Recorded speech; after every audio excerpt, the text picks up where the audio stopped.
Hello everyone and welcome back to our channel. कैसे हैं आप सब। मैं हूं आपकी लर्निंग बडी कशिश कपिश और आज हम शुरू करने वाले हैं बहुत ही अच्छी एनर्जी के साथ। आज हमारी नई यूनिट 4। देखने में तो इजी सी लगती है ये जब हम एक बार इसका कोर्स देखते हैं, बट इसको समझना बहुत इम्पोर्टेंट है कि इसके अंदर क्या चल रहा है, कैसे चल रहा है। और आज हम इसका सबसे इम्पोर्टेंट टॉपिक उठाने वाले हैं इंक्लूसिव एजुकेशन के अंदर जो भी आता है। अगर आपको याद हो तो कि पर्सन विद डिसेबिलिटी की बात करी थी हमने इंक्लूसिव एजुकेशन के अंदर, ठीक है। तो आज हम बात करने वाले हैं उसमें से एक स्पेशल टाइप ऑफ डिसेबिलिटी की, ठीक है। विकलांगता की कौन सी विकलांगता?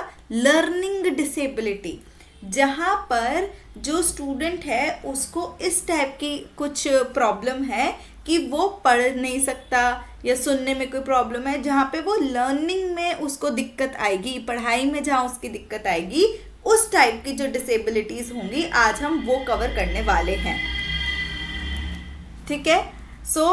शुरू करते हैं हम हमारी लर्निंग डिसेबिलिटीज़ के साथ। आप देख सकते हो यहाँ पे लिखा है डिसलेक्सिया हो गया, डिस्कैल्कुला हो गया। इसको समझ नहीं आ रहा है कि कैसे करना है, ठीक है। अगर आपने लर्निंग डिसेबिलिटीज़ के बारे में बात हो रही है तो एक और का नाम आता है, वो है मूवी।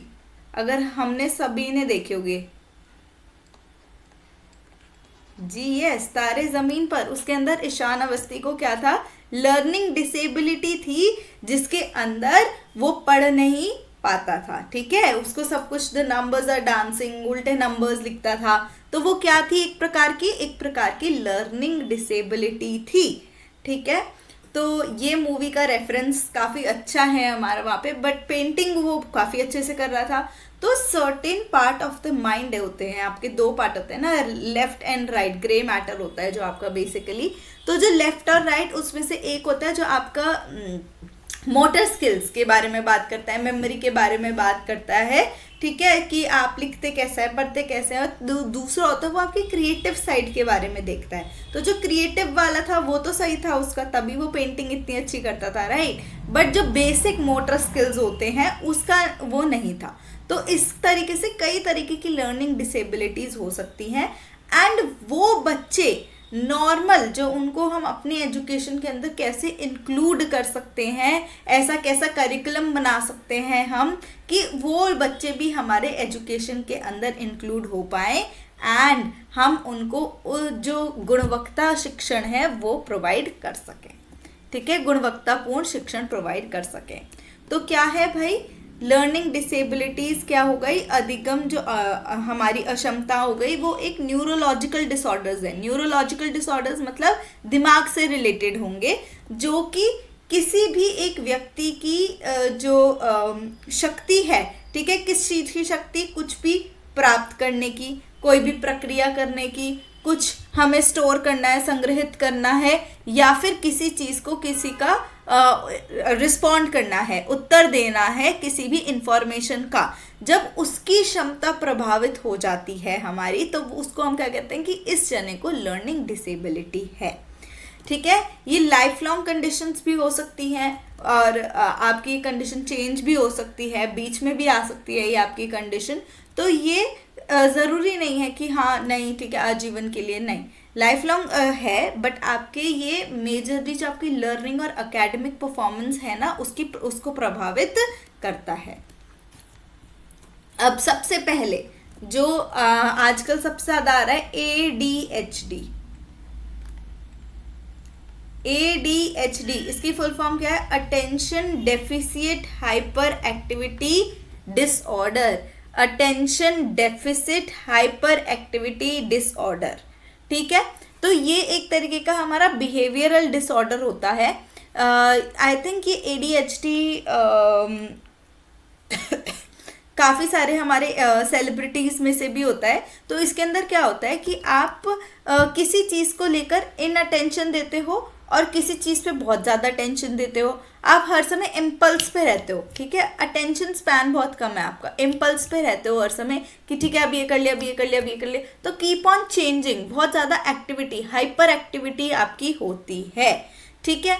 तो जैसे हो गया, जैसे हाइपर एक्टिविटी मतलब अति सक्रियता, ठीक है, जिसमें आप ज्यादा से ज्यादा आप निरंतर रूप से करते ही रहते हो, कुछ ना कुछ आपको चाहिए, इम्पल्स होते हो, ठीक है, कि कुछ सोचा समझा नहीं, हाँ ठीक है, ठीक है, तो इम्पल्स पे काम कर रहे हैं हम, तो वो वाली बात आ गई। तो सबसे पहले आता है कि एक ऐसा बिहेवियर के अंदर होता है जिसके अंदर आप attention, pattern of in attention, मैं अटेंशन नहीं दे पा रही हूँ किसी चीज को, ठीक है, पर्टिकुलर चीज पे मेरी बहुत देर की सारी सिचुएशन के लिए, कोई सीरियस सिचुएशन हो, कोई सीरियस सिचुएशन ना हो, सभी सिचुएशन के लिए मेरी अटेंशन कैसी है, बहुत पुअर है, मिनिमम अटेंशन है, कि बहुत जल्दी अटेंशन चेंज हो रही है हर सिचुएशन के अंदर, ठीक है। तो अब ये क्या होता है कि और इम्पल्स बिहेवियर होता है कि बार बार चेंज हो रहा है, कि सोचा ठीक है, मेरा मन किया कि ठीक है ये पेन उठा के फेंकना है और मैंने फेंक दिया, इम्पल्स, मैंने बिहेवियर वो ले लिया। अब इसके टिपिकल बिहेवियर क्या क्या होते हैं, मैंने आपको जैसे कि बताया कि हमारा अटेंशन नहीं होता, ठीक है, इम्पल्सिटिविटी होती है, आप रेस्टलेसनेस बहुत ज़्यादा होती है। नॉर्मल जो बच्चे हैं ना उनके कंपैरिजन में आप वो जो ADHD वाले बच्चे होते हैं वो बहुत एक्टिव होते हैं, उनके अंदर ना रेस्टलेसनेस होती है, खाली नहीं बैठ सकते, पेन फिजिट कर रहे हैं, ठीक है, पेन फिजिट, अब बोर हो गए पेन फिजिट करते करते, अब बॉटल से खेल रहे हैं, ठीक है, अब बॉटल से खेल खेल के थक गए, अच्छा ठीक है, अब दूसरे पेन से खेल रहे हैं, सो क्या हो रहा है, रेस्टलेसनेस है, मैं एक जगह टिक के नहीं बैठ सकती, कुछ नहीं है तो मैं अपने हाथ से कुछ कुछ कुछ कुछ कुछ कुछ कर रही हूँ, ठीक है, तो ये क्या है, ADHD का एक बिहेवियर है, नॉर्मल बच्चों से ज्यादा होता है, नॉर्मली भी होता है बच्चों में कि उनको रेस्टलेसनेस होती है, कोई पेन से फिजिट कर रहा है, कोई अपने हैंड से फिजिट कर रहा है, कुछ भी कर रहा है, बट यस उनसे ज्यादा होती है। वो रूल्स एंड रेगुलेशंस को ना बहुत डिफिकल्टी होती है उन्हें मानने के लिए, क्योंकि रूल्स एंड रेगुलेशंस क्या कहते हैं कि आपको ये चीज सर्टेन ऑर्डर के अंदर करनी है, एंड ADHD में क्या होता है कि आप वो सेम सर्टेन चीज उस ऑर्डर में नहीं कर पाते हो। तो ये ADHD का एक बहुत इंपॉर्टेंट पॉइंट है जो हमने अभी डिस्कस किया। और जो है कार्यों में ना तत्काल परिणाम ना होने के कारण ना आपको मतलब इमीडिएट कॉन्सिक्वेंसेस नहीं होते, ठीक है, तो आप ना कोई भी टास्क एक बार कर लिए तो आप उसे दोबारा नहीं करोगे, ठीक है, तो परसिस्टेंस नहीं आती, रोज की रोज सेम चीज नहीं कर पाओगे आप। तो ये ADHD का एक बहुत बड़ा ADHD है, एक हमारी लर्निंग डिसेबिलिटी पहले वाली, ठीक है। नेक्स्ट आती है हमारी डिसलेक्सिया। डिसलेक्सिया मतलब रीडिंग डिसऑर्डर है ये, ठीक है, पाठन विकार है ये डिसलेक्सिया एक, जिसके अंदर आपको रीड करने में, ठीक है, लिखने में और स्पेलिंग बोलने में दिक्कत आती है, ठीक है। सबसे कॉमन लर्निंग डिसेबिलिटी डिसलेक्सिया ही है। इसके अंदर ना बच्चे शेप के बीच में जैसे ये B है ये D है, इसके बीच में कंफ्यूज हो जाएंगे, ठीक है, ये क्या है उनको नहीं पता, कोई अगर स्क्वायर है और रेक्टेंगल है, शेप्स के बीच में कंफ्यूज, ठीक है, वो अच्छे से जो हमारे लेटर्स हैं, वर्ड्स हैं, उनको अच्छे से पढ़ नहीं पाते, ठीक है, उनको व्याख्या नहीं कर पाते, उनका इंटरप्रेट नहीं कर पाते, उनको समझ नहीं पाते कि क्या है वो, ठीक है।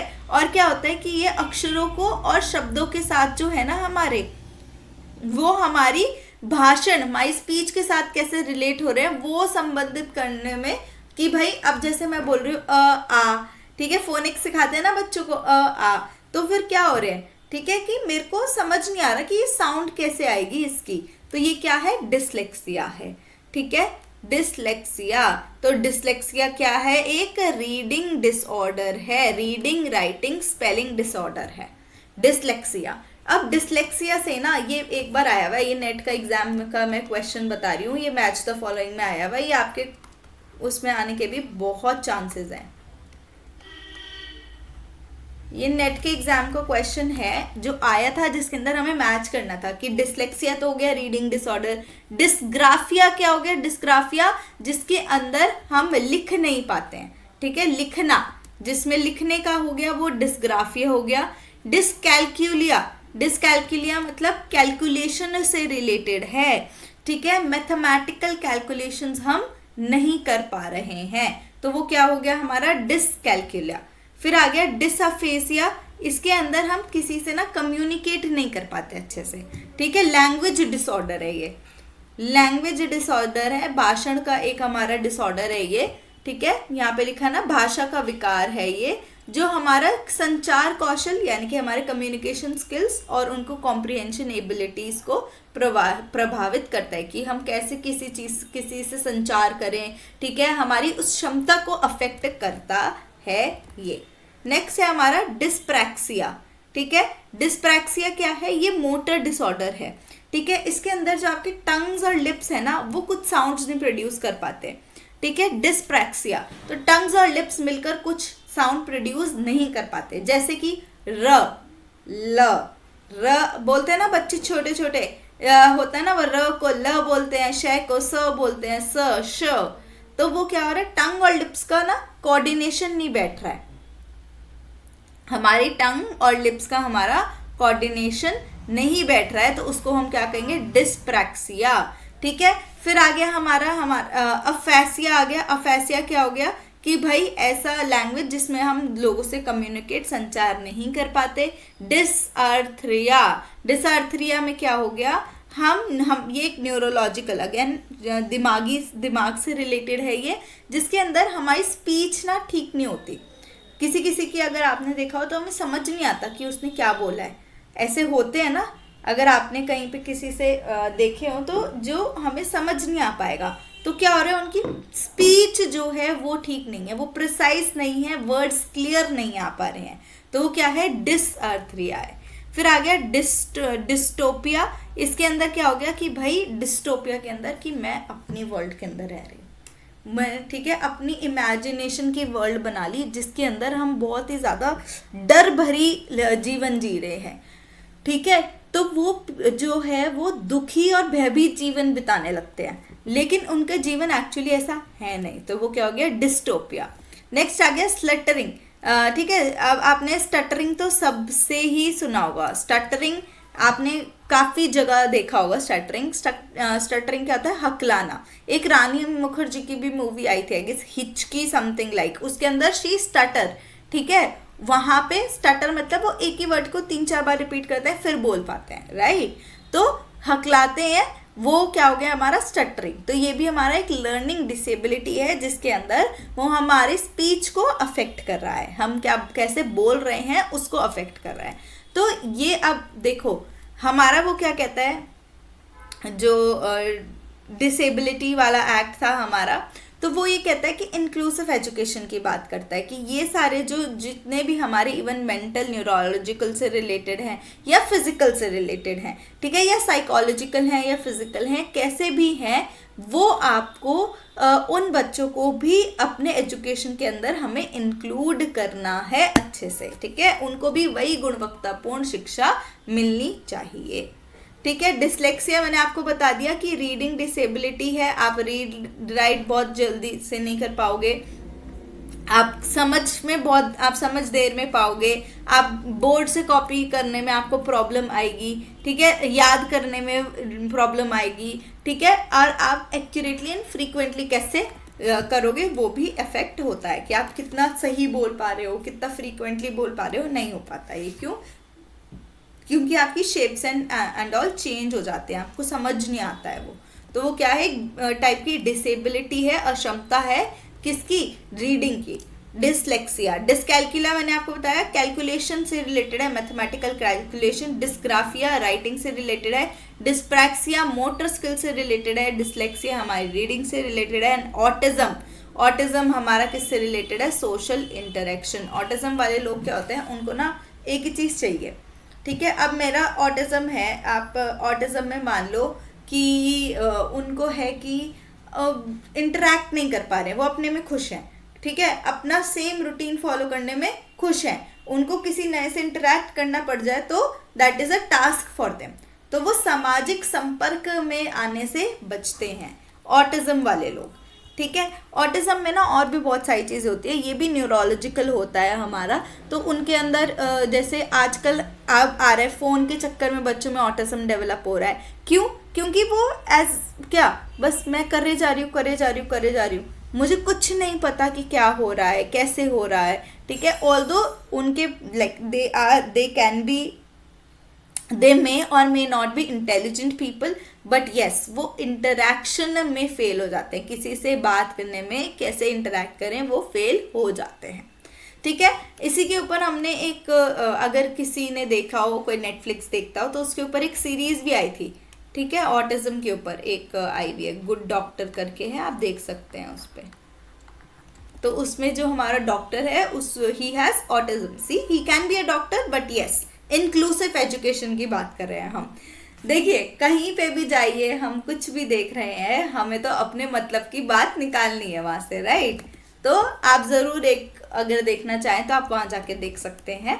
फिर आता है कि भाई क्या ये लर्निंग जो हमारी अक्षमताएं हैं, इनके क्या कॉजेज है, ये किस कारण की वजह से होते हैं, ठीक है। तो सबसे पहले तो कोई भी जेनेरिक फैक्टर हो सकता है, मतलब हमारा वांशिक हो सकता है, ठीक है। मेरे वंश में ही ऐसा है भाई, फैमिली हिस्ट्री में उन्हें था तो हमें भी हो गया, हमारा इनकी रिस्क बढ़ गया तो हमें भी हो गया ये, ठीक है। फिर आता है न्यूरोलॉजिकल ब्रेन, न्यूरोलॉजिकल फैक्टर्स, उसके अंदर क्या होता है, हमारे मानसिक जो विकास से रिलेटेड होता है, उसकी कार्य प्रणाली यानी कि उसकी फंक्शनिंग से, ठीक है। अगर उसके अंदर कोई असामान्यता है, उसकी डेवलपमेंट में कोई असामान्यता है, तो वो न्यूरोलॉजिकल फैक्टर्स में आ जाएगा, अगर वो एकदम परफेक्ट तरीके से वर्क नहीं कर रहा है तो। नेक्स्ट आता है हमारा इन्वायरमेंटल फैक्टर्स, कि भाई आपका न्यूट्रिशन अच्छा नहीं है, ठीक है, आप लैक ऑफ अर्ली स्टिमुलेशन होता है, ठीक है। अब ये मैंने आपको बताया फोन्स की वजह से हो रहे हैं, आजकल छोटे छोटे बच्चों में ऑटिज्म का इंक्रीज हो रहे हैं केसेस। क्यों?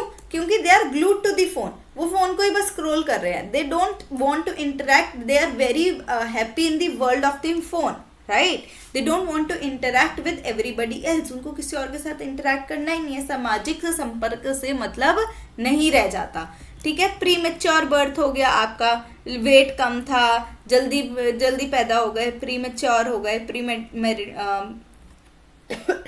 प्री मेच्योर बर्थ हो गया। फिर आ गया हमारा इंजरी और इलनेस, कोई इंजरी हो गई, कहीं एक्सीडेंट हो गया तो उससे ब्रेन पे फर्क आ गया, कुछ पहले होता था, अब तो काफ़ी वो डोज होती है, काफ़ी पहले आपको पूरा एनेस्थीसिया दिया जाता था, लोकल एनेस्थीसिया नहीं दिया जाता था। तो जब लोकल एनेस्थीसिया नहीं दिया जाता था, पूरा एनेस्थीसिया दिया जाता था, तो तब भी उसमें भी आपको स्पीच डेवलपमेंट में या इन सब चीज़ों में प्रॉब्लम आती थी, और तब इतने अच्छे स्पीच थेरेपीज़ और ये सब अवेलेबल नहीं थे जितने कि आज हमारे पास अवेलेबल है यहाँ पर। अब भाई करिकुलम को कैसे एडजस्ट कर सकते हैं, नेक्स्ट चल रहे हैं हम, कि अब हमने पढ़ लिया कि क्या डिसेबिलिटी है, क्या उसके कॉजेस हो सकते हैं। अब हम पढ़ रहे हैं कि उनको इंक्लूसिव एजुकेशन की बात कर रहे हैं हम, कि सब लोग साथ में मिलके आगे बढ़ सके, साथ में मिलके पढ़ सके। लेकिन अब हम अपने करिकुलम जो हमारा पाठ्यक्रम है उसको कैसे एडजस्ट करें, उसके अंदर क्या चेंजेस लाएं, हमारे जो डिसेबल्ड मेंबर्स हो गए, डिसेबल्ड स्टूडेंट्स हो गए इसके अंदर। तो जो देखिए कि बहुत ही ब्यूटीफुल तरीके से हमारे कनिंघम जी ने कहा है कि जो करिकुलम है ना, वो एक ऐसा टूल है जो कि in the hands of the artist, जो कि टीचर है, ताकि वो अपना जो मटेरियल है ना, जो टीचर है वो उसे बदल सकता है अकॉर्डिंग टू दी ऑब्जेक्टिव्स, जो हमारे बच्चों के ऑब्जेक्टिव्स हैं इन हिज स्कूल, जो उनके स्कूल के अंदर ऑब्जेक्टिव्स हैं उससे मिलाने के लिए। तो जो हमारे बच्चों के ऑब्जेक्टिव हैं और जो हमारे ऑब्जेक्टिव हैं, ठीक है, हमारे एज इन स्कूल के जो ऑब्जेक्टिव हैं वो सब आपस में मिल सके, ठीक है। अब चलते हैं adjusting and adapting the curriculum.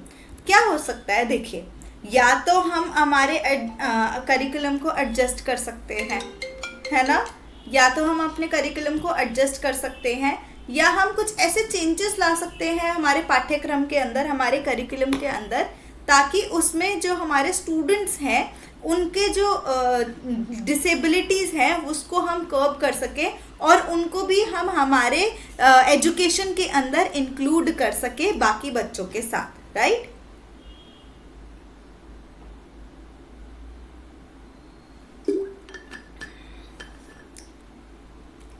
ठीक है, तो हम चलते हैं इसमें कि सबसे पहले हम क्या कर सकते हैं, या तो हम कंटेंट जो उसके अंदर हमने लिखा है, क्या लिखा है, उसको मॉडिफाई कर दें, ठीक है, ये पॉसिबल है, इसे हम कर सकते हैं। या हम जो हमारी स्ट्रैटेजी है कि कैसे इंस्ट्रक्शन देना है, कैसे बात कर, कैसे हमारा लेसन डिलीवर होना चाहिए, या तो हम उसे मॉडिफाई कर दें, उसको चेंज कर दें, ठीक है जी। या फिर हम डिफरेंट मेथड्स ऑफ असेसमेंट ले आए। जो नॉर्मल बच्चे हैं उनका मूल्यांकन हम अलग तरीके से कर रहे हैं, ठीक है। जो डिसेबिलिटी है जिनको, ठीक है, उनका मूल्यांकन हम दूसरे स्तरों पे, दूसरे को हमारे जो पैरामीटर्स हैं उन पे हम कर रहे हैं, ठीक है। तो ये 3 चीज़ हम कर सकते हैं जब हम करते हैं। और क्या क्या कर सकते हैं ये मैं लाई हूँ कि हम या तो इंडिविजुअलाइज्ड एजुकेशनल प्रोग्राम्स IEPs, ठीक है, ऐसे प्रोग्राम ला सकते हैं, शैक्षिक प्रोग्राम ला सकते हैं, योजनाएं ला सकते हैं जो व्यक्तिगत हो, मतलब कि पर्सनलाइज्ड हो, जो आपकी नीड्स, जो पर्सन है उसकी नीड्स के साथ वो मैच कर सके, ठीक है। तो IEP क्या है? ये एक फॉर्मल डॉक्यूमेंट है जो हर स्टूडेंट के लिए बनता है विद डिसेबिलिटी। वो स्पेसिफिक एजुकेशनल नीड्स बताते हैं, अपने गोल्स बताते हैं, हमारे क्या हमें चाहिए, हमारे नीड्स क्या हैं, हमारे गोल्स क्या हैं, ठीक है, क्या लक्ष्य हैं, क्या आवश्यकताएं हैं हमारी, और क्या सर्विस वो लेना चाहते हैं, ठीक है। फिर क्या होगा, जो टीम बना देगी उनका, ठीक है, एक हमारी स्पेशल टीम होती है जो IEP बनाएगी, हमारा इंडिविजुअलाइज्ड एजुकेशन प्रोग्राम बनाएगी, यानी कि व्यक्तिगत शिक्षा योजना बना देगी उनके लिए, जिसके अंदर टीचर्स होंगे, पेरेंट्स होंगे और स्पेशलिस्ट भी होंगे, ठीक है। तीनों लोगों को इसमें ऐड करेगी इस प्रोग्राम के अंदर।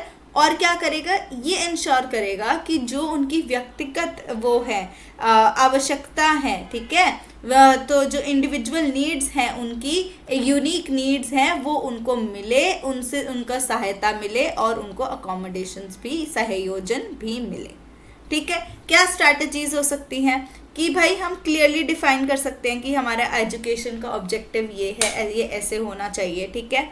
और क्या हो सकता है कि भाई एक्स्ट्रा टाइम दे दिया टेस्ट में, असाइनमेंट का तरीका मैंने आपको बताया ना, असाइनमेंट मॉडिफाई कर दिए, असेसमेंट का तरीका बदल दिया, ठीक है, इंस्ट्रक्शन मटेरियल्स के फॉर्मेट अलग अलग दे दिए। जैसे बच्चों को तो नॉर्मल मिल गया, उनको जिनको रीड करने में वो है उनको पिक्चर्स के साथ मिल गया, सेम चीज रहे हैं। मान लीजिए आप भी IEP पढ़ रहे हैं, वो भी IEP पढ़ रहे हैं, आप पढ़ रहे हैं इस तरीके से PPT में, उनके लिए मैंने बना दिया एक वीडियो, ठीक है, जिसके अंदर कुछ ना कुछ चल रहा है, कुछ ना कुछ चल रहा है, कुछ ना कुछ चल रहा है, ठीक है। तो क्या हो रहा है कि वो भी अच्छे से पढ़ पा रहे हैं, उन्हें वो पिक्चर्स को आइडेंटिफाई कर पा रहे हैं, ठीक है। तो ये भी बहुत इंपॉर्टेंट है, मतलब हम उनको पढ़ाने का तरीका चेंज कर दें कि मटीरियल अलग अलग दे दें उन्हें।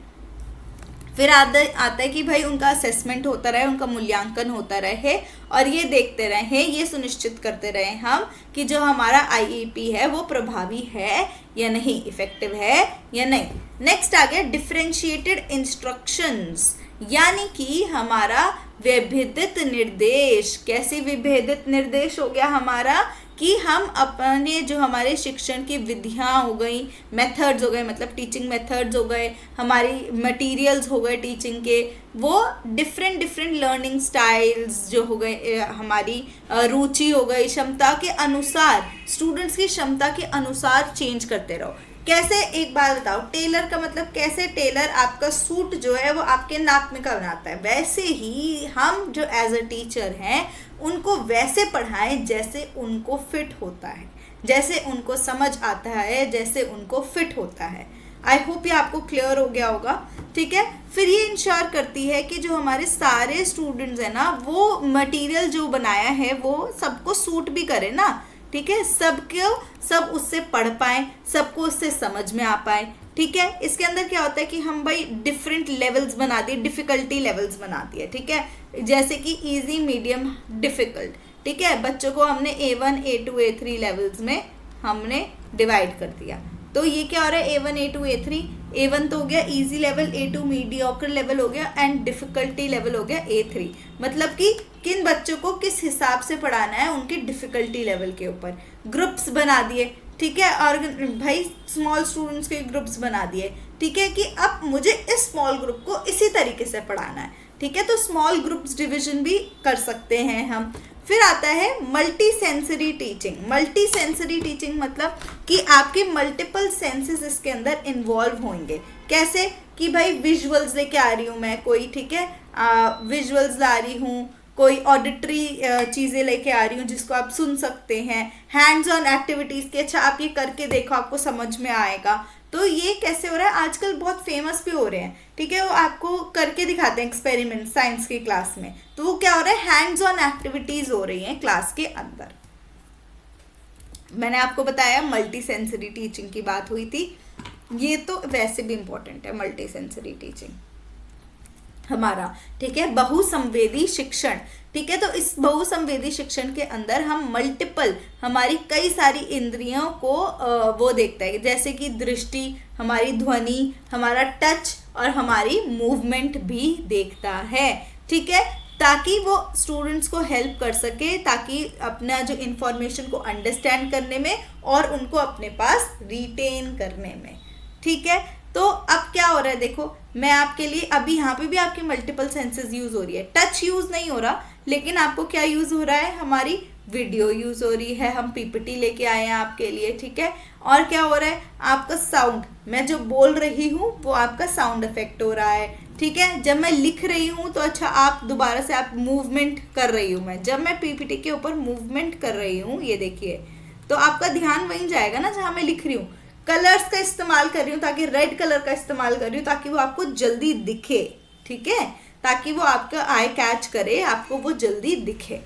इसके क्या बेनिफिट्स हैं कि भाई अच्छा इंटरैक्टिव बना देता है, हमारी मेमोरी को अच्छा करता है, हमें समझ में ज़्यादा अच्छा आता है, ठीक है। विजुअल एड्स में क्या क्या आ गए, ठीक है, फ्लैश कार्ड्स आ गए, हमारे चार्ट्स, डायग्राम्स, इमेजेस आ गए। ऑडिटरी में हमारे पॉडकास्ट आ गए, म्यूजिक आ गए, हमारे रिकॉर्डिंग्स आ गई।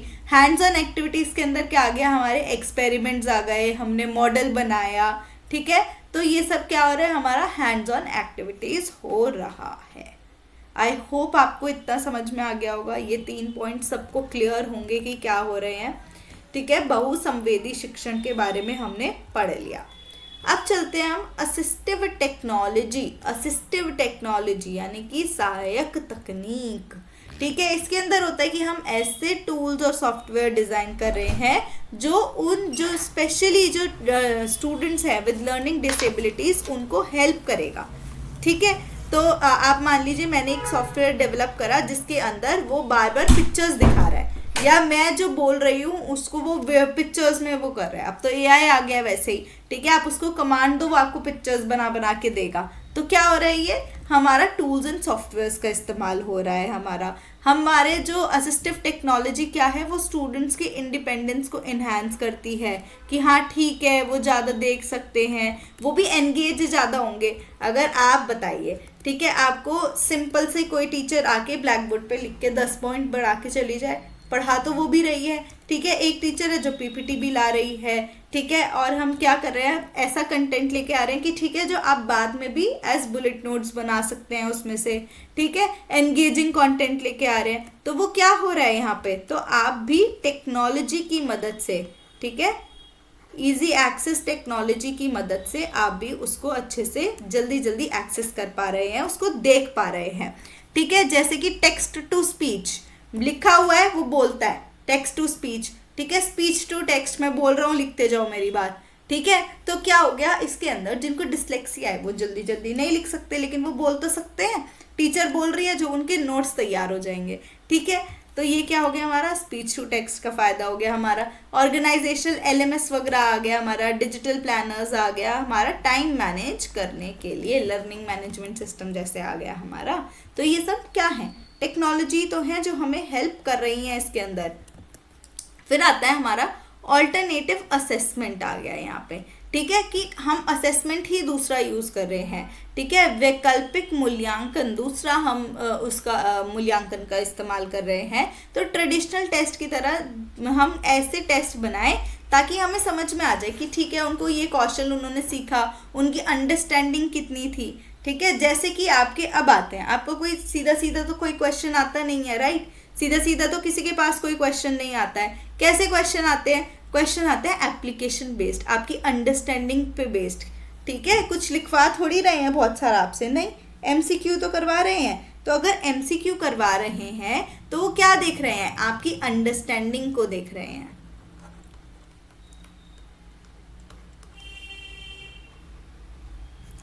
कि आपको कितनी अंडरस्टैंडिंग है उस चीज़ की, उस चीज़ को लेकर के।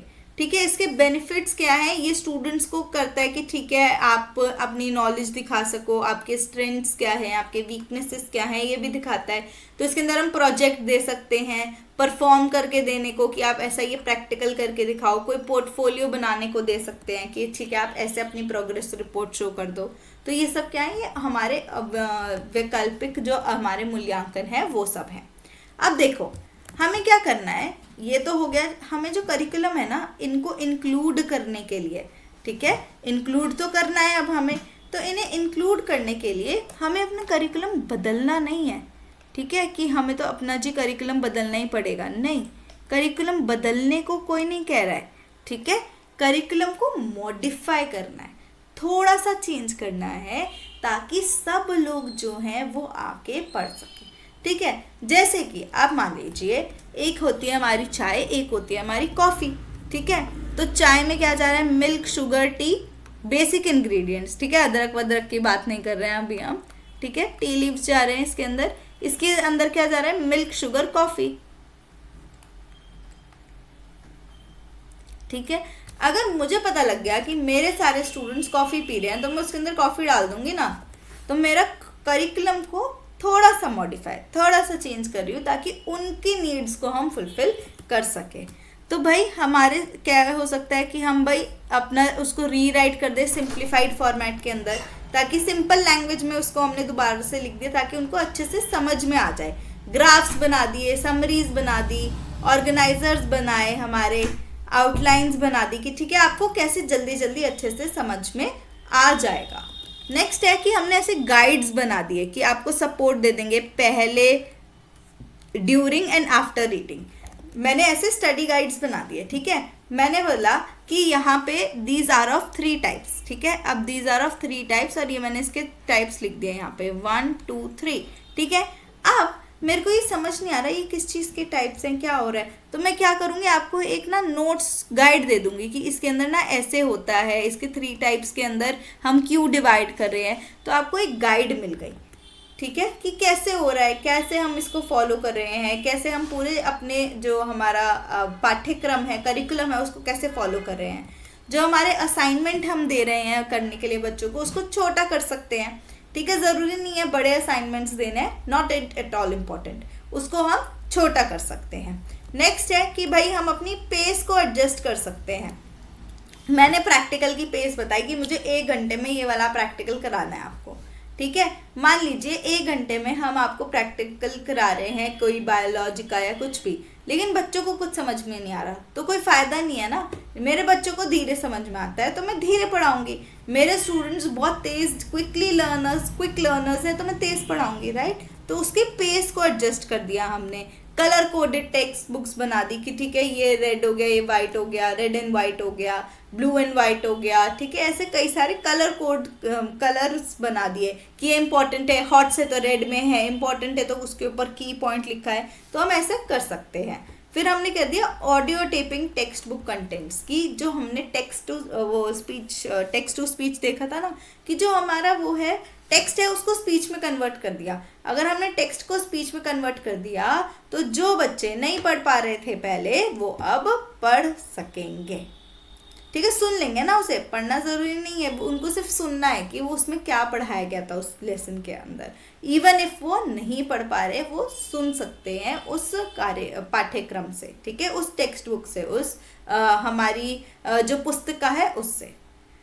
ठीक है, आई होप ये आपको क्लियर हो गया होगा करिकुलम एडजस्टमेंट्स। आज हम इतना ही रखेंगे करिकुलम एडजस्टमेंट्स तक। कल हम पढ़ने वाले हैं कि हमारा इक्विटी, क्वालिटी का क्या है, हमारे इंफ्रास्ट्रक्चर एडेप्टेशंस के बारे में पढ़ेंगे। वो हम बहुत जल्दी पढ़ेंगे क्योंकि वो हम ऑलरेडी एक बार पढ़ चुके हैं। बैरियर्स के बारे में पढ़ेंगे, एनईपी के बारे में पढ़ेंगे कि एनईपी के अंदर क्या क्या बात हुई थी। फिर अगर टाइम मिला तो हम हमारे जेंडर इश्यूज़ को भी स्टार्ट कर सकते हैं। आज के लिए बस इतना ही रखेंगे। Thank you all for joining. I hope आपको समझ में आ गया होगा। अगर कुछ भी डाउट है तो feel free to reach out to us. आप प्लीज़ डाल सकते हैं कि आपको ये डाउट्स हैं, and I for sure next class में मैं वो डाउट्स ले लूँगी आपके। Thank you all, thank you for joining. Bye bye.